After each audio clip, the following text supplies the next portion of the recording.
Yes, welcome everybody. Ed O'Malley here. Let us know where you are zooming in from. I'm in KLC headquarters here in downtown Wichita. We are still working mainly remote, although we're using the office a bit.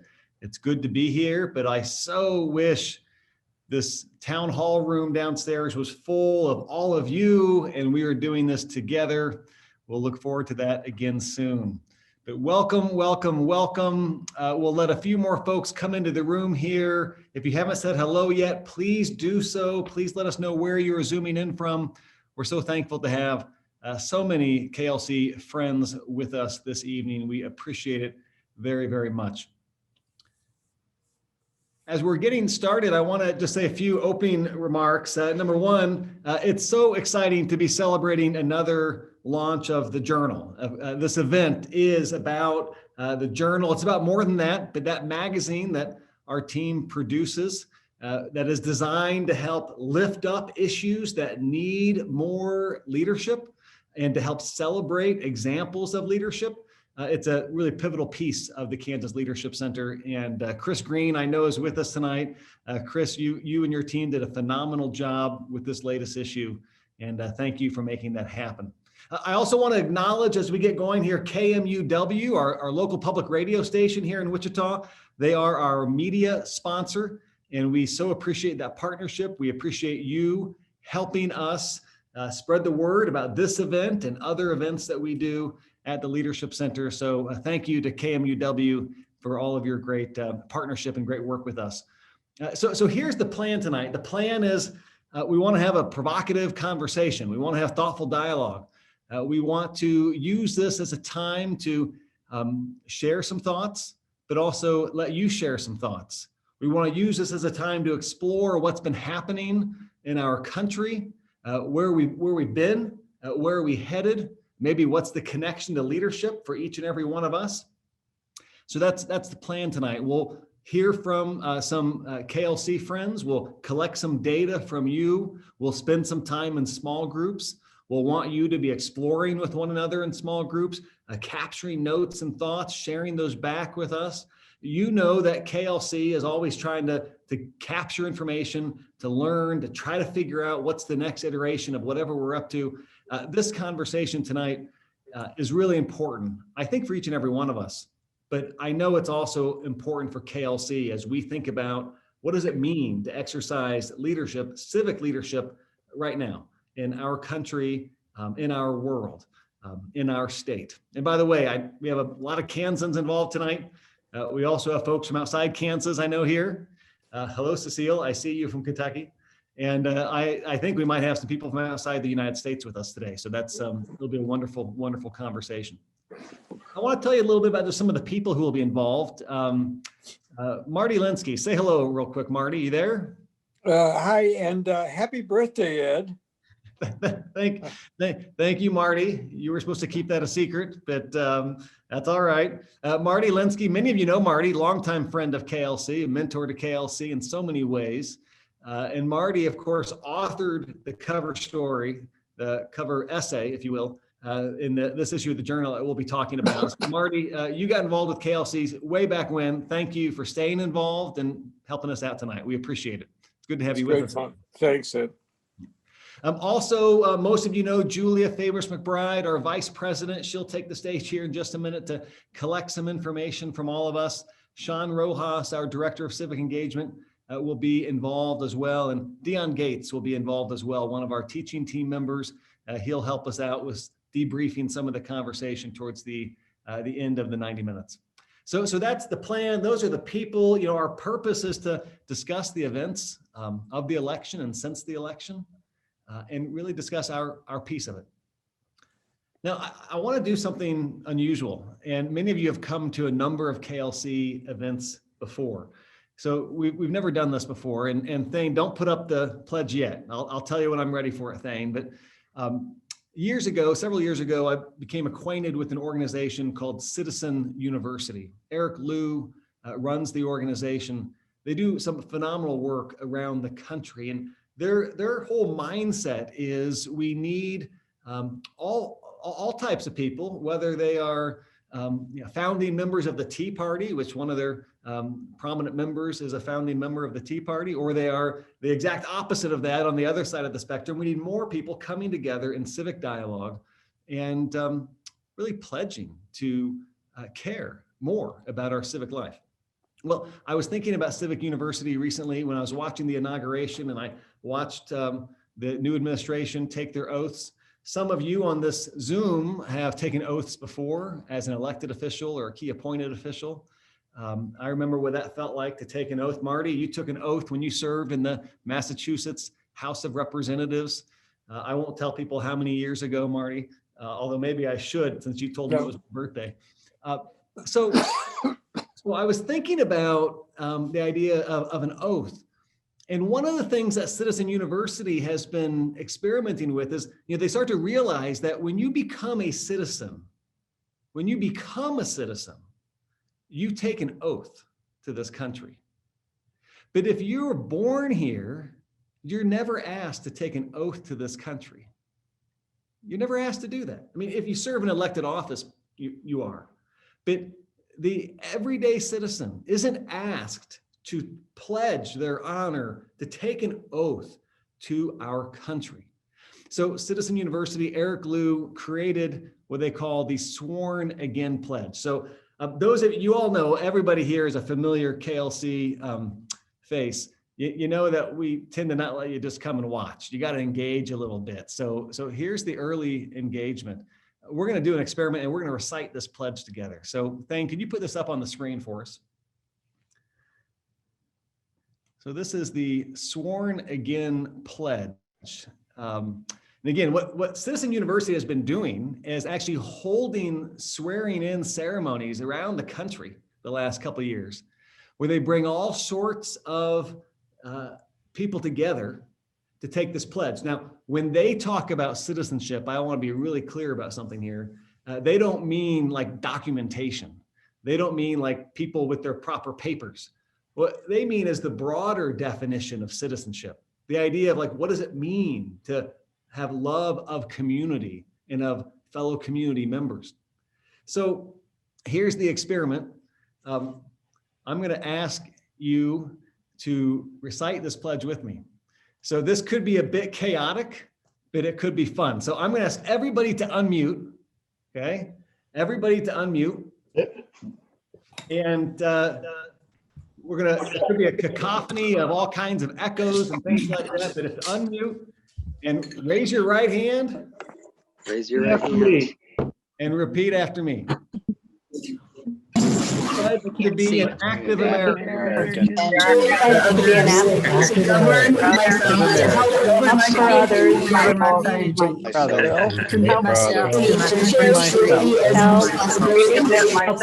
my community, myself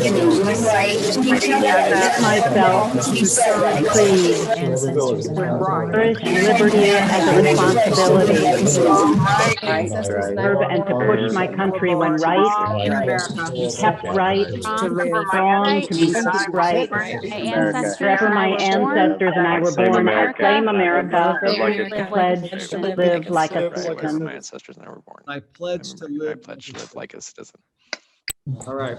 Now, a couple thoughts there. One, I hope our friends from outside the United States replaced your country in that pledge. And I want to thank everybody for playing along. And real quick, if you could, as we're getting going here, write in the chat box what that was like for you to recite that pledge. Would love to just get a few responses. Marty, I'm going to put you on the spot real quick. What was it like for you? You've given an oath before when you served in elected office.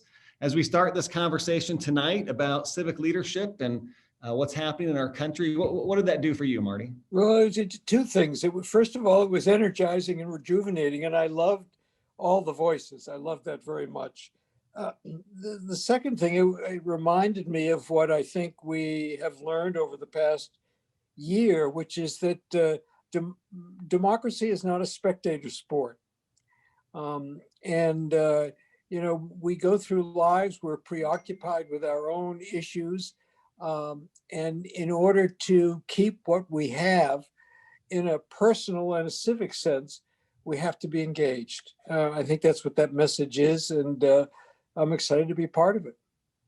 Well, thank you, Marty. And thanks for those of you who are putting your reaction in the chat box. Thank you for doing that. And was that punishment for mentioning your birthday, Ed? No, that'll come later, Marty. Don't worry. But thank you for that, Marty. And for those of you who are putting your thoughts in the chat box, Kathleen's asking if we can send that pledge to us. If one of my team members could maybe put a link to that pledge in the chat box, that would be fantastic. Well, so let's move on now. We can talk about that pledge again later, but we want to get some more information in the room. So Julia, I'm going to hand it over to you to collect some data about the folks who are here tonight, how we're thinking, how we're feeling. And we'll use that data to spur us on to some conversation. Julia? I loved that. And I love the idea of we can be right, we can be wrong, and we're in this together. And Thane and I are now going to just help us get some context, do a little bit of diagnosis about who we are here this evening. And Thane, would you like to put the first poll up? Okay, we got it there. And I want to encourage you to choose one. You choose one, optimistic or pessimistic, if you possibly can.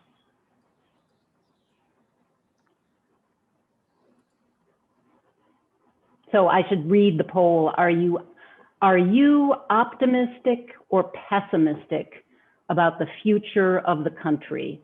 And if you're leaning towards that third option, maybe think about, like, today, in this moment, optimistic or pessimistic? We are at about 90% voted. Beautiful. Yeah, let's end that poll and show the results. Okay. And here are the results. Okay, and our results are 69% optimistic, 20% pessimistic, and 11% neither optimistic nor pessimistic. So remember what you chose there. Remember what you chose, okay? All right. And let's put up another poll, Thane. Okay.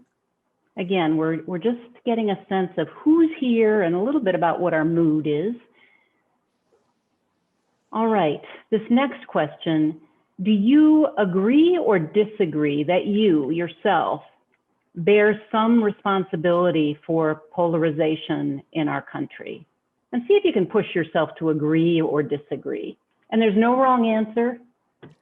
Absolutely no wrong answer. We're at about 70% voted.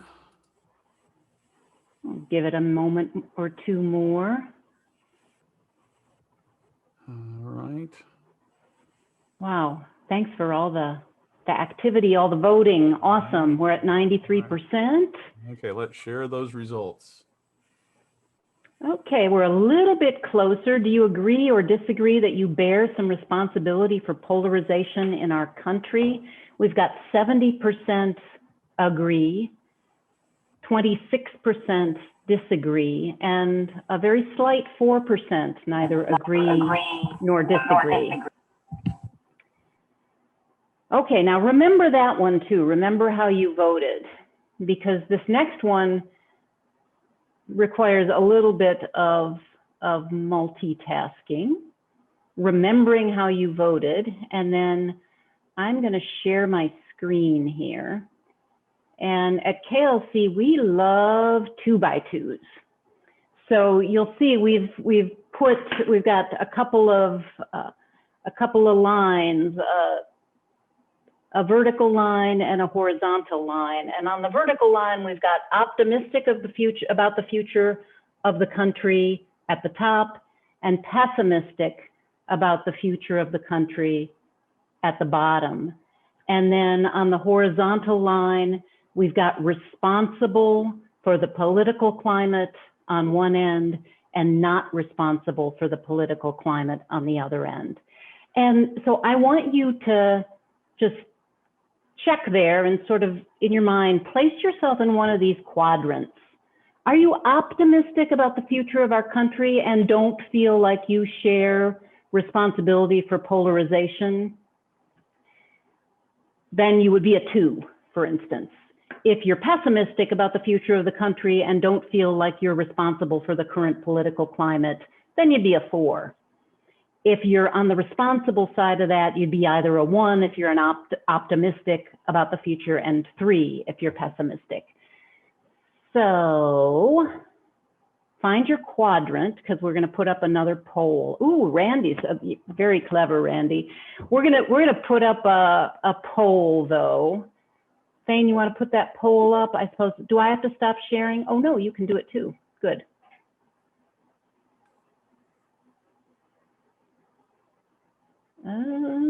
Okay.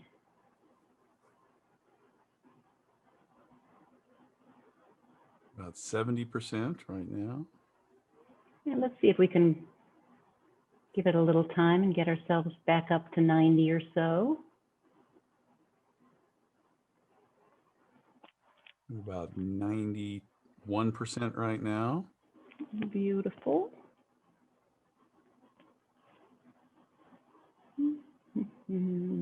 Okay, so I'm just gonna. Okay, you ready? Yeah, let's be ready. All right, let's share. Okay. So quadrant 1, that's 52%. Quadrant 2 is 23%. Quadrant 3, 18%. And quadrant 4, 4%.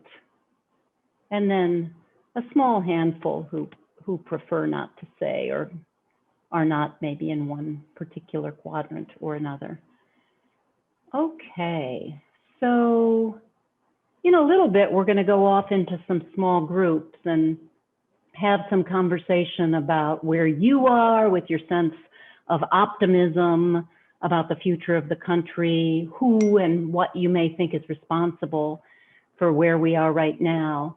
But I want to ask my friend Shaun and maybe Marty, I'd love to have you weigh in too. What are you making of how we've placed ourselves in these quadrants? Well, of course, my problem is that I'm a relentless optimist and a brutal realist. And so I'm excited about 75% of people being optimistic of the future, because I think being optimistic of the future is a critical component of civic engagement. Believing that that things can get better. And it's really interesting to me to think about the 2-to-1 ratio between people who feel responsible for the political climate and not responsible. I'd like to hear more conversation about that. Yeah, maybe let's, we'll put that as one of our questions for the small group. What do you make of this 2-to-1 feel responsible versus not responsible? And Shaun, what's on your mind as you look at this data? You know, I'm wondering if, when I think about some of the folks that are maybe a bit more pessimistic, you know, I wonder if, you know, our sample size here today, I wonder about those folks and, you know, if there's more that maybe that aren't on this call, and, you know, how do we, you know, how are we able to surface their points of view? Because maybe there's more than that exists in the state, and, you know, maybe not, but I guess I would rather side on I'd rather be cautious and think that there's more pessimistic folks out there. And what do you, Marty or Shaun, what do you make about this, the idea that there's only 22% or so of us who, oh, actually, no, only 27% of us who say, no, I'm doing all I can. I'm not responsible for the polarization that exists in this country. That feels typical. I mean, you know, it's usually the default reaction is, you know, it's other people's fault. And I think it's a skill to be able to think of yourself in that situation as being part of the problem. I just don't think that's natural. And why would you want to automatically put yourself in that box? I don't think it's pleasant. To me, there's something of a tautology at work here. You know, we're all the co-creators of our current reality. You know, our behavior, our attitude, our relationships all contribute to the reality we're sitting in. And even if we just have a small piece of it or a big piece of it, you know, if you think about the difference between your impact on your family and the people that you live with, or your impact on your community, or your impact on your country, clearly the degree of impact is different depending on the scope and the breadth of the context. But the idea that everything that you do, everything you say has consequences seems to me an important piece of the theme of what we're talking about tonight. And is the idea, is some of what we mean when some of what we might mean when we talk about responsibility, is that being aware of the consequences and seeking to make them perhaps otherwise or as beneficial as possible? Well, I guess it is about being conscious of what you're doing, the choices that you make, the way you treat people who disagree with you, the way you treat people who are different than you are, all those factors. I mean, it is, you know, I think it's easy to forget, particularly in the context of the intensity of the pandemic and the emphasis on racial justice and the election in 2020, where tensions were so high and we all experienced different kinds of anxiety, that there is no human community in the history of humankind that has tried to both be self-governing and be as heterogeneous as we are, heterogeneous on so many different dimensions. Yeah. This is a real experiment. And in order for it to succeed, each of us has to be conscious of the role we're playing. Thank you. Well, I've taken some notes in the chat, and I'm going to pose some questions. We're going to send you into small groups, and we want to give you a good 15, 16 minutes to dig into whatever of these questions feel most resonant for you. And you'll be able to see the questions in the chat. And I would ask that somebody in your group take notes so that you can share those back to us. What do you make of this 2-to-1? The questions are, what do you make of this 2-to-1 in favor of optimistic about the future of our country? And are we representative of the greater population, or is that, Shaun talked about it as being something of a skill. How do we get the points of view of those who are more pessimistic, perhaps, into circles like this? And for those of you who aren't placing yourself in quadrant 1, what would you need, either within yourself or from those around you, to get there? So those are the questions going into your small groups. Thane, do you want to give us some direction? Sure. So we'll be sending you into small groups. The groups range from 6 to 8 folks. Julia, as you mentioned, 16 minutes feels right to Yep. you. There'll be a countdown clock, and then you'll probably have an extra 30 seconds to wrap up. And here we go. All right. I believe everyone is back from breakouts. Welcome back, everybody. So you all have to deal with me now. Ed's gone, so Ed and Julia go. Oh no, they're still here. They'll come back. So, well, I'd love to hear a little bit about how your conversations went in the small groups. We gave you a bit more time than we have in the past, and so we're curious how that went. And if you would be willing to share in the chat, for those of you that took the notes, if you could please share in the chat. And also, I'd love to hear from 1 or 2 people. If you could unmute your mic and share, how the conversation went in your small group. So any volunteers to share?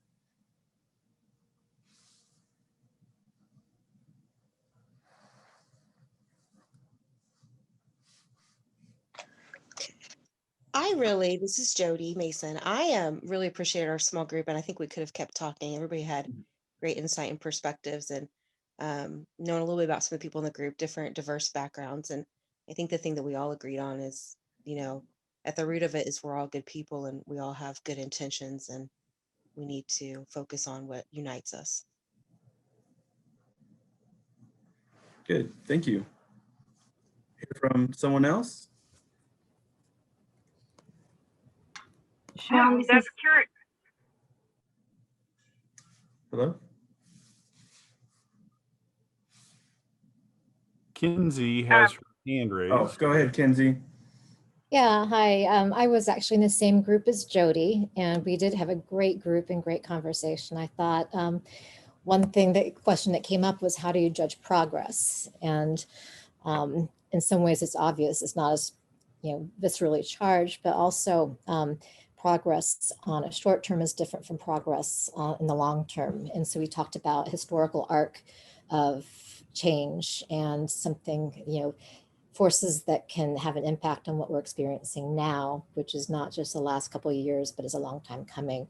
And by the same token, progress and desired outcome is going to be further down the line, even though everyone might want immediate gratification. So we need to have expectations for what progress looks like and how to manage it and the actions we take. Great, thanks, Kenzie. Is there someone willing to share that maybe had a more pessimistic group, or maybe somebody who has a different outlook than what we've heard from the first 2 groups?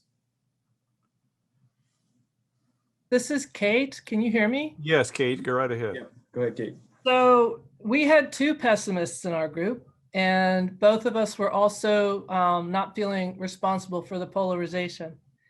And I don't think we took notes, unfortunately, sorry. Yeah. But we had a great discussion. And we also had one person from Australia, which was really interesting to have someone who's from outside of the country as part of our discussion. I'll speak for myself from the pessimism side of things. My thing about the polarization is that when we try to have discussions with people who are on the other side from us, you want to be able to have a dialogue. You want to actually be able to have a discussion.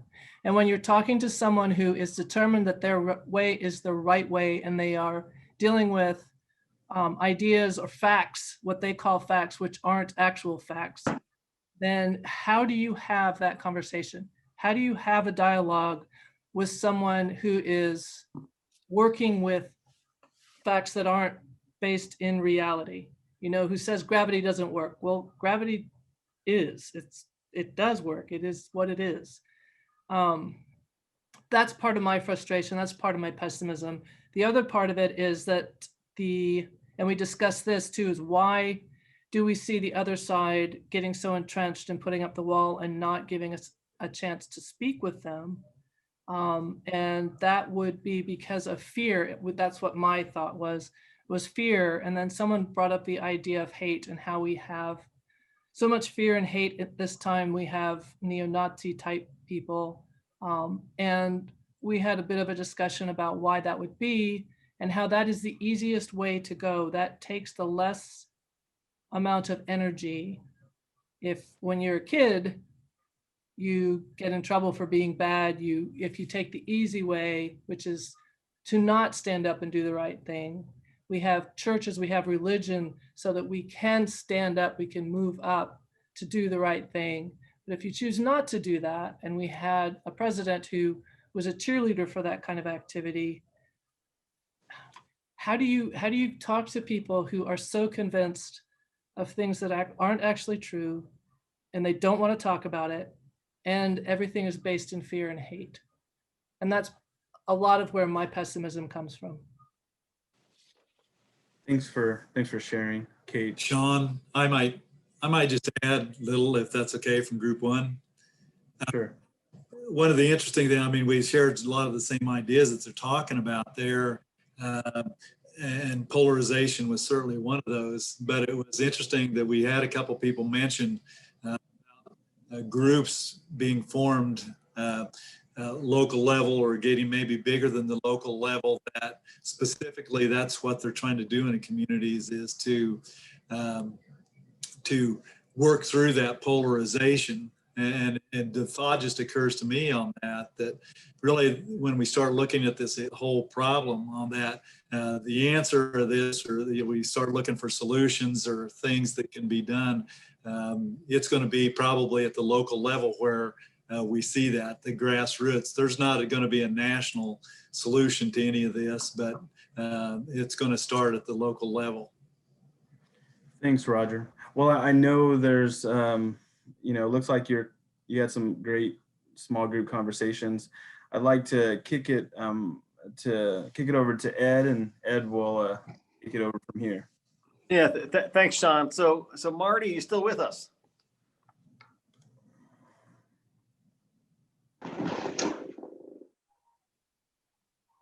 Is Marty still with us? Marty, you muted? Unmuted. Oh. Okay, there you go. So Marty, I want to spend a little time chatting a little bit with you. And first of all, a little bit more background on Marty. For those of you who don't know Marty, I mentioned a longtime mentor to the Leadership Center, very involved with our group in the early years of KLC as we were creating the center. Longtime member of the faculty at Harvard Kennedy School. As I mentioned before, former member of the Massachusetts legislature, worked for 2 governors as well in Massachusetts, and just a great thinker about all these different types of topics. And as Marty and I chat for a little bit, we're going to chat for a little bit, try to provoke some thinking. You'll be back in small groups in a bit, and your thoughts in the chat box are really critical. So please add more thoughts into the chat box. We'll comb through those. We'll use those to inform, how we help the thousands of people each year we engage with at KLC think about civic leadership. So Marty and I are going to tee some things up, but keep your thoughts coming in the chat box, and we'll be back to small groups here in just a little bit. So Marty, this article that you wrote, the words "keeping the republic" are in it. And I'm just curious, like, what those words mean to you. What does that mean? And as you wrote the article, and that phrase, of course, it comes from the famous Benjamin Franklin quote. But what does that mean, they have keeping the republic to you, Marty? I think the question is really whether you think that the system that we have is functioning in the best interests of the country as a whole, and whether it needs to be fixed. It's what Franklin said was, "We've given you a republic if you can keep it." And so the emphasis to me is on what does it mean to keep it? You know, I don't think you can understand a system, whether it's a family system or a community system or a national system, until it is tested. And one of the things that we've all experienced, no matter how you feel, is that the system has really been tested. Not just the election, but also the pandemic, and also the push for racial justice. It's like we had multiple pandemics, and if we hadn't had the three of them, we would have all been talking about the climate, idiosyncratic climate that we had last year. So the question to me is whether the fundamental structures under which we operate are functioning in the best interest of the community as a whole, or they need to be scrapped. You know, people are talking about changing the electoral college. People talk about changing the way that redistricting is done. And, you know, to me, the question is really, it's a threshold question. Do you think the system is broken? Or do you think that we've come through a very difficult time and the system has been tested and it has survived? Yeah. You know, Marty, most folks don't know the origin story of this essay you wrote. And the origin story is Marty forwarded me an email that, and a few other people that were on this email chain, Marty forwarded me an email that you had been chatting back and forth with some of your friends, and you had some different ideas in there. And my recollection is you kind of mentioned that the ideas in that email angered everybody who received that email. And a few of us said, look, this could make a really great article. So could you just talk a little bit about like the premise behind your essay? The premise, like what are you trying to get people to think about with this piece that we place as the cover story for the journal? Well, I think it really starts with self-reflection. And the second question that Julia asked, which is, you know, what of your values and beliefs, what of your behaviors, what of the choices that you've made have contributed to or gotten in the way of progress as you understand it? If you don't like the way things are now, then to me, then the question is, well, what are you going to do differently to help change that? And as someone else pointed out in the conversation, blaming others, blaming the bad guys, blaming the system seems to me to be a way of avoiding that idea of personal responsibility. And I really come back to what we were talking about before is, to me, the lesson of 2020 is that this is not a spectator sport. That the hard part of living in a self-governing democratic system is you've got to do your part. You can't just go living your life. And that means at the very minimum getting involved in the electoral process, but it also means in thinking about how you deal with people and how you behave and what values you are consciously and not so consciously embodying that other people are looking toward. Well, and Marty, you talk about in the piece, and I know there's a question in the chat about whether we'll share the piece. I think somebody has shared it. If not, let's make sure somebody does that so folks can get their hands on it. You talk a lot in the piece about how it's going to be painful. You use that word painful. And you also just a second ago talked about, just blaming the bad guys.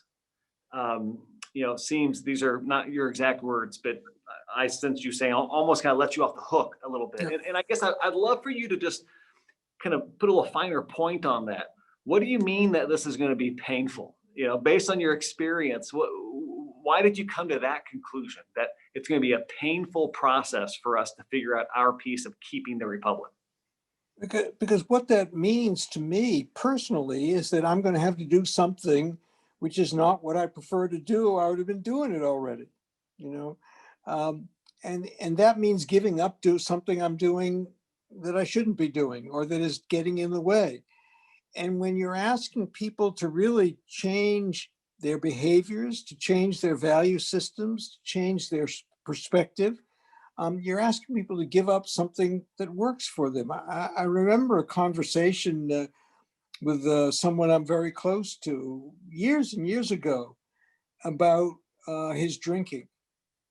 And it was a very intense conversation in which he finally said to me, if I stop drinking, I won't be popular anymore.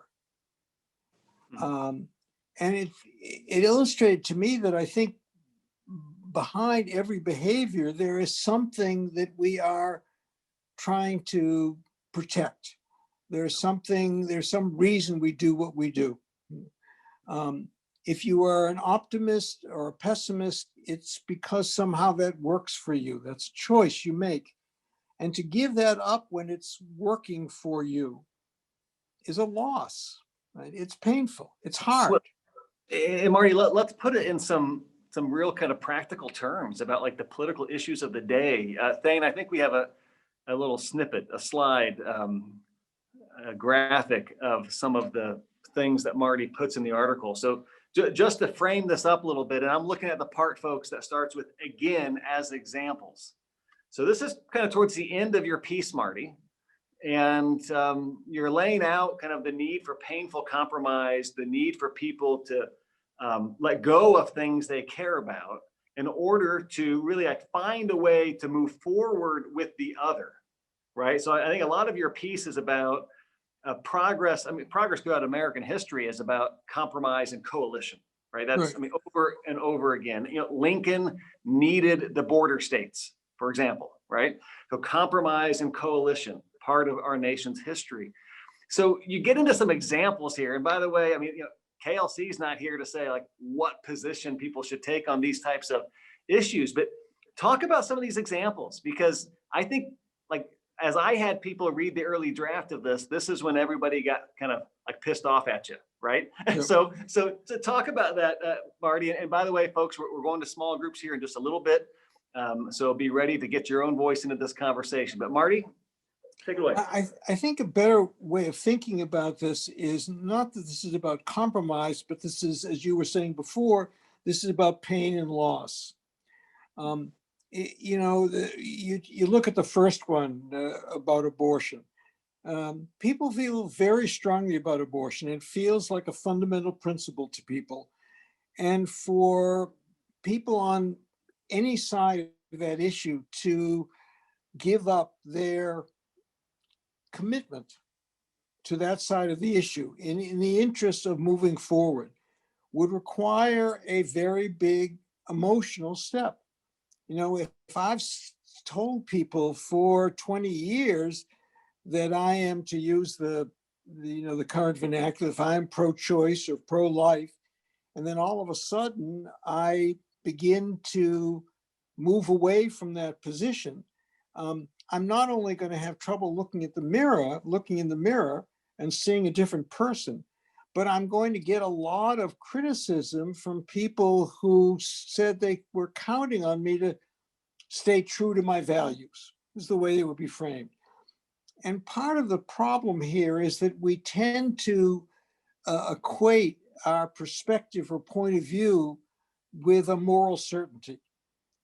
And it feels to me in life in general, and certainly in politics in particular, that the challenge is to have a very, very short list of things you really care deeply about that you'll never compromise on. And then everything else becomes a vehicle for making progress. Everything else that you care about becomes a useful tool in moving forward on the challenges facing the community. Does that make any sense, Ed? I don't know. Yeah, no, I think so. And I think the heart of what you're after is trying to get people to think about like, what's the difference between being just an advocate for a position, and being someone willing to find a way to move forward on that position when you can't move forward just with your interest group alone. You know, when your faction can't get you the win you want all by yourself forevermore, what does it look like to move forward? And I think that's kind of what you're talking about. I want to ask you a question about January 6th, Marty. What does this have to do with what you experienced on January 6th? When you saw what was happening on January 6th at the United States Capitol, how does that connect to what we've been talking about this idea of painful compromise is needed in order to move forward? Is there a connection? Well, I think it has to do with what goes back to this question that you raised at the beginning, what does it mean to save the Republic? And there are some overriding values, like the rule of law and like being a good loser. You know, I remember, Ed, very powerfully, this brings you back to your roots, but I spent a lot of time with politicians in Northern Ireland during the days, not the most difficult days of the Troubles, but right after that and well before the Good Friday Agreement. And they were really deadlocked. They wouldn't even talk to each other. And then Sinn Féin, on the Republic side, began to describe a future in which, even though the Protestants, the Paisley Party, the DNP, would not be the majority, but they could have a future that was dignified and respectful of them. I think the same thing that happened in South Africa when de Klerk sat down with Mandela. The African National Congress was furious with Mandela for dealing with the bad guys.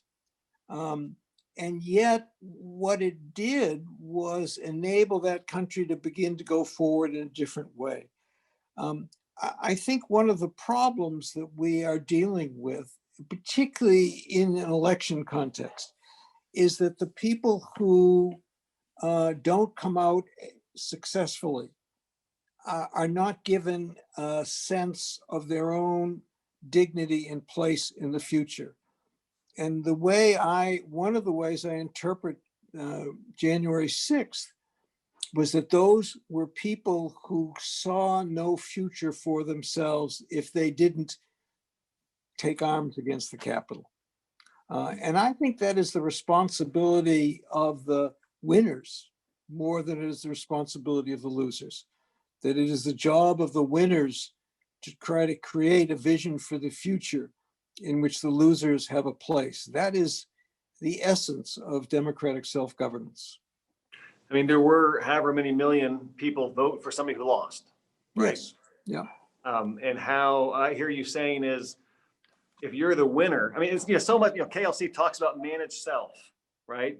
The idea of how do you manage yourself and choose among competing values? I hear you suggesting one of the things we have to be able to do, if we want to not just be a bystander, not just be an advocate for our issue, but be somebody that mobilizes people towards progress, right? Meaning somebody that finds coalition and compromise, knits people together to move forward. We're going to have to figure out how do we resist when we're the winner, our maybe righteous feelings about winning, and think about what does it look like to maybe you don't want to include the rioters, but maybe you do want to figure out a way to include the 80 million people that voted for something. I mean, most of the people who voted for Trump in Kansas didn't go to DC.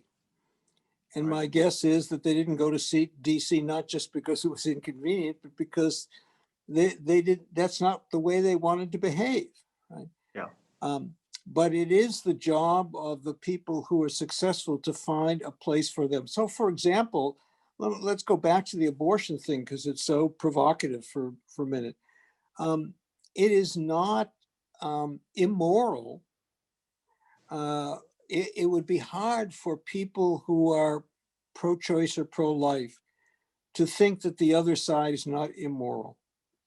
And yet, there are deeply held values that are in conflict. I remember when I was in the legislature, very early in my time in the legislature, there was an issue in Massachusetts when I was in the legislature. There was a law that said that you couldn't buy a contraceptive if you were under 21 without a doctor's prescription. This was Massachusetts in the 1960s.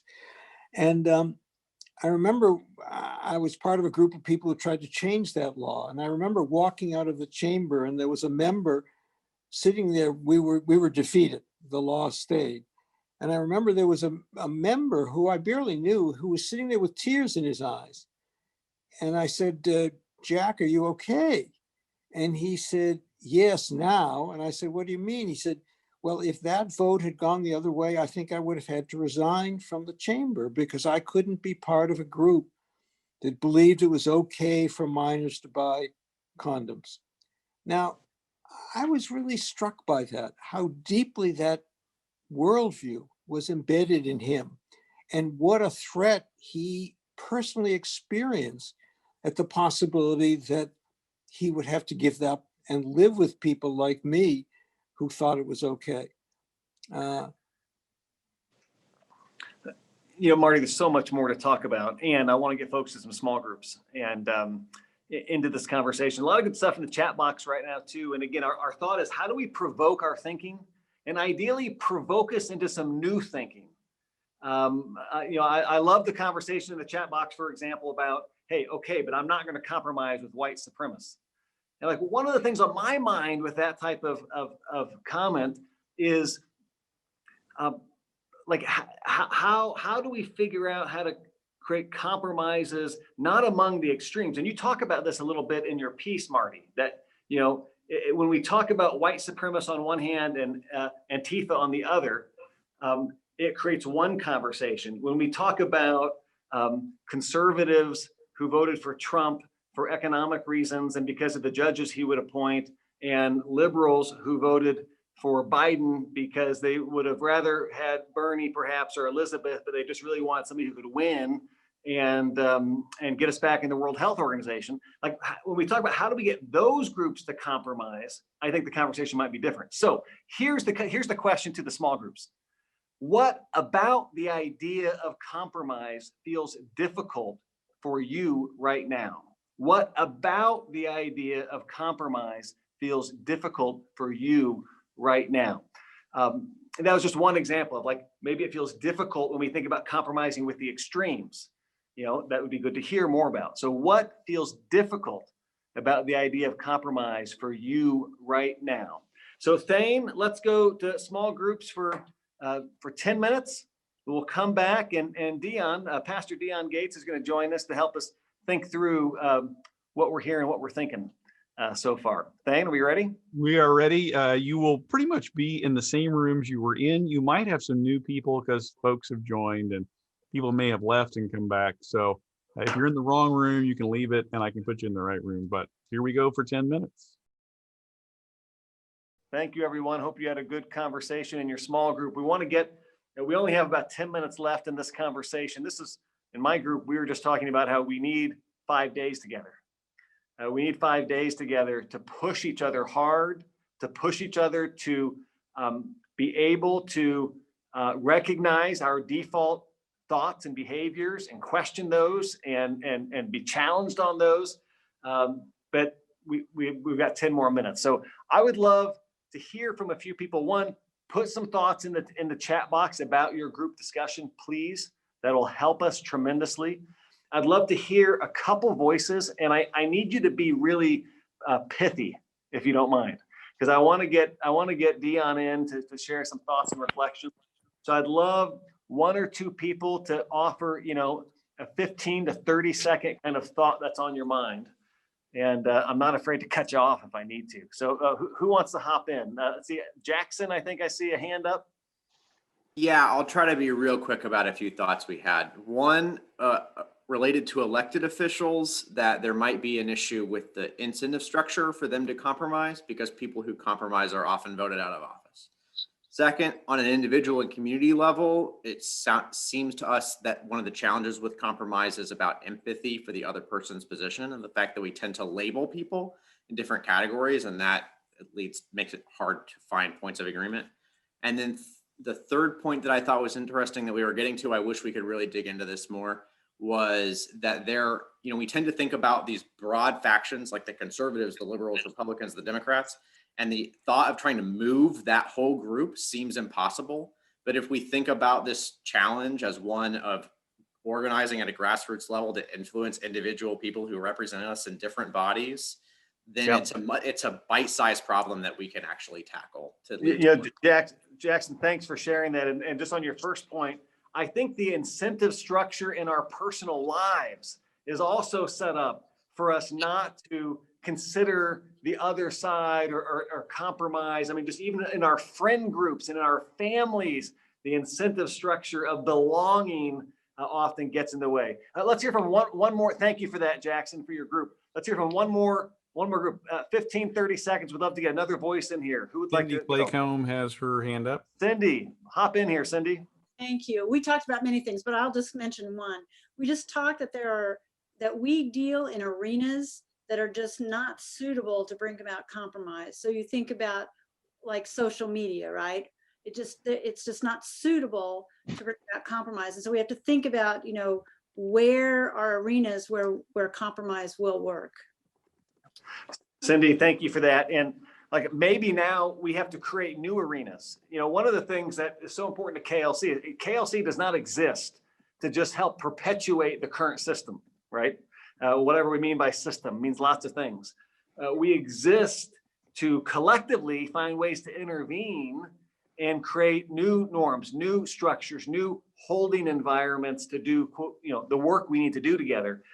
So love that point you just brought up, Cindy. Hey, Dioane, I want you to hop in this conversation. Dioane Gates, many of you know Dioane, one of our teaching team members, a pastor here in Wichita, former sheriff's deputy, also done a lot of consulting work with private and public organizations. And Dioane, I'm just curious what you're hearing in this conversation. What's on your mind as you think about what's before us today, what's going on in our country and inside our own hearts and minds. So Dioane, what are you thinking about?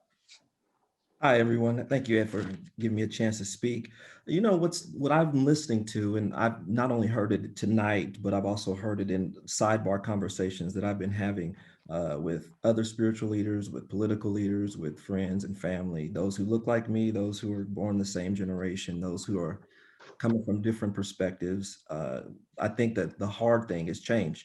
But I think our founding fathers at the end of the day had it already ingrained into the Constitution, since we're talking about keeping the republic, is that we, the people of the United States, in order to form a more perfect union, that the idea that people change, which means the system changes, which means that the idea that this wasn't perfect in the first place, that it's an ongoing work.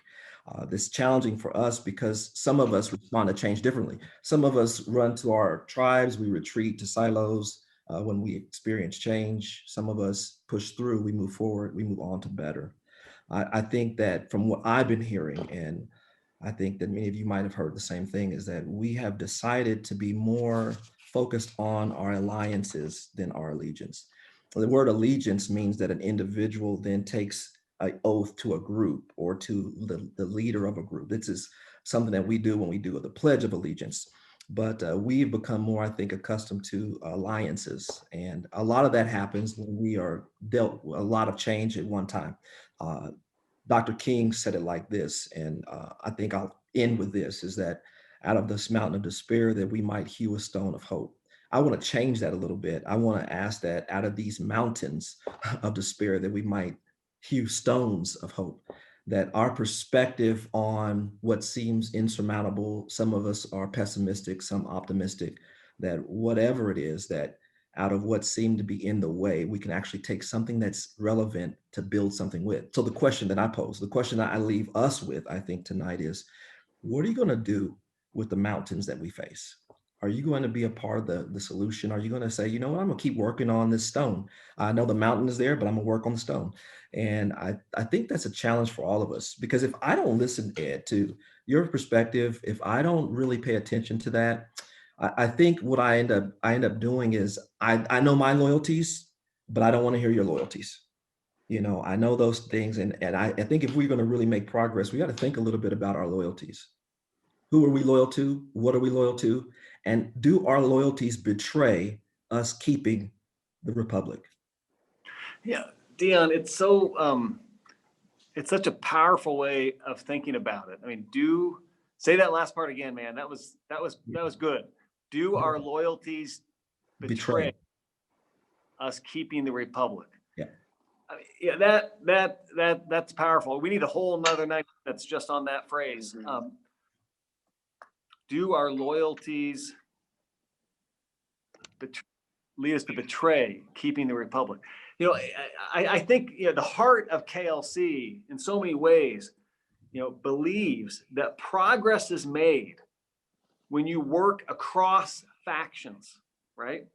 Now forget about the extremes for a minute. Forget about the extremes, right? When you work across factions, you know, we're often helping coach people. And Dioane, you do this work as one of our teachers, one of our coaches.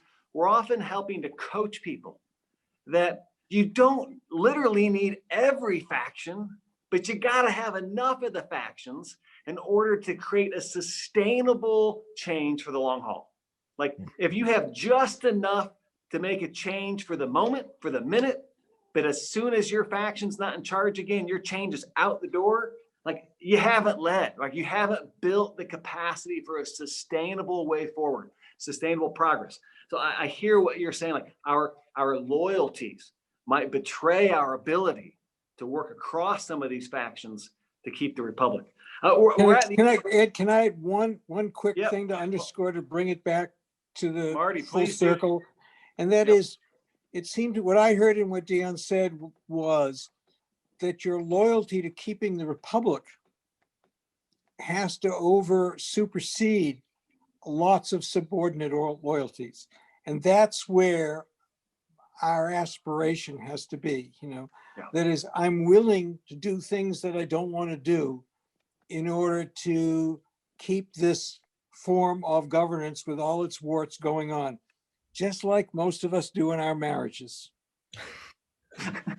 You really brought that home, Marty. I want to thank Dioane, who is engaging with KLC often, and we love it. Dioane, thank you.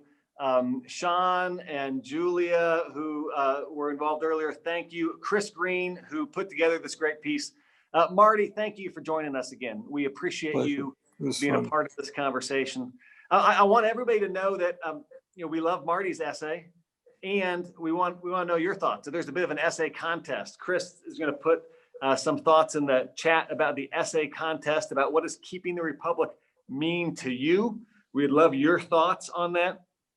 I appreciate the conversation today. I think we got to this level of the conversation. My hunch is that we need to get to this level of the conversation. And I hope many of you will be interested in continuing to engage with us. I don't know exactly what that means, but I think we're scratching the surface of some things. I appreciate you joining us in a kind of exploratory way, and stay tuned for more, everyone. Thank you. Can I ask a quick question, please, sir? This is Broderick. Well, Broderick, we're at our 7:30 boundary, so I'm going to let folks say farewell, and then I'll stay on though to hear you. But I want folks to know that we appreciate you folks joining on. We're at our time boundary, so thank you, everyone. Broderick, what did you want to ask? Happy birthday, Ed. Yes, happy birthday. So my question was, or is, if there are others who want to have continued conversations like this in other parts of the state, maybe Johnson and Wyandotte or Sedgwick and Finney, you know, if there is a desire to continue this conversation, one of the things that we often do is we'll talk, and I would like for us to put some action behind certainly us doing the essays, but you know, so as I shared with my smaller group, I was planning to do a very similar conversations with folks here in Kansas City. So what is the capacity for these conversations continuing so that we can make progress on these tough issues?